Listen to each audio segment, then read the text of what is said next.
faut qu'on mette un coup d'arrêt à ce gouvernement, un stop. Cette réforme, c'est une énième attaque de plus qui a un but simple, baisser les pensions. Voilà, faire des économies sur notre dos. Oui, on va travailler plus longtemps, mais surtout, les gens ils vont devoir partir en retraite anticipée avant, ou vont perdre leur emploi avant, et donc vont devoir partir avec des retraites de misère. Il faut qu'ils comprennent, c'est ça qu'ils veulent faire. Alors que le CAC 40, les 40 plus grandes entreprises, ont versé 80,7 milliards d'euros de dividendes à leurs actionnaires. La planète ne va pas bien, le monde ne va pas bien, mais eux ils s'en mettent plein les poches, et nous on devrait accepter une énième réforme. Il faut une grève générale contre ce gouvernement. Il faut un plan de bataille de grève au combustible, que les secteurs convergent, les AG interpro, comme en 2019, mais plus fort. C'est ça qu'on doit construire. Et la jeunesse a toute sa place là-dedans. Mais c'est surtout plus grave que ça. Si on laisse passer cette réforme, c'est quoi celle d'après? C'est quoi la mesure d'après? Il va s'attaquer à quoi? Les frais d'inscription? Les facs? Les privatiser? Tout le service public? C'est une question politique.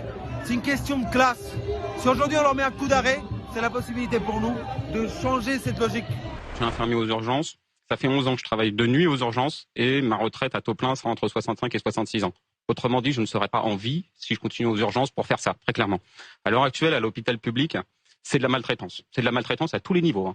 Les professionnels sont maltraités, les patients finissent par devenir maltraités aussi. Aujourd'hui, vous disiez tout à l'heure l'intérêt de la grève. Si on avait les capacités, et je remercie les camarades de la CGT et de la SNCF, si on avait les capacités de bloquer nos hôpitaux, aujourd'hui les gens ne mourraient pas dans les brancards. Aujourd'hui, pour défendre ça, on est obligé de tous se mettre en arrêt maladie pour dire stop.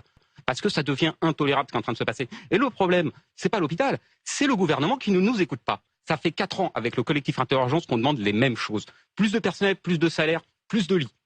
À aucun moment le gouvernement n'a ouvert des lits. Et on était 1 an avant la pandémie. Ils sont totalement responsables de ce qui s'est passé pendant cette pandémie. On a eu une chance extraordinaire, un mouvement médical 1 an avant une pandémie qui est historique en France. Ça fait depuis des années 80 qu'on n'avait pas vu ça. Leur réponse a été tellement insuffisante qu'on a été dans la même panade que tous les autres pays européens, qui eux n'avaient pas eu de mouvement pour la santé. C'est vous dire s'ils n'ont pas du tout répondu à la question qu'on leur avait posée. Donc aujourd'hui, j'attends plus rien de ce gouvernement. La réforme de la retraite, c'est une continuité de ce qui a été fait depuis le début, qui vise à détruire à peu près tous les fondements qu'on a réussi à avoir avec la sécurité sociale. Vous parliez du Conseil de la résistance, mais le but du jeu à l'heure actuelle, c'est de détruire ce Conseil de la résistance, de faire en sorte que tout soit capitalisé et que tout soit privé. Alors je vous le dis tout de suite, si vous voulez une santé privée, il n'y a pas de souci. 80% des Français n'ont pas les moyens de se payer des séjours en réanimation s'il leur arrive quelque chose. Je vous le dis tout de suite, 24 heures en réanimation, c'est plus de 2500 €. D'accord? Donc vous calculez très vite, 2500 €, c'est même pas le salaire moyen en France.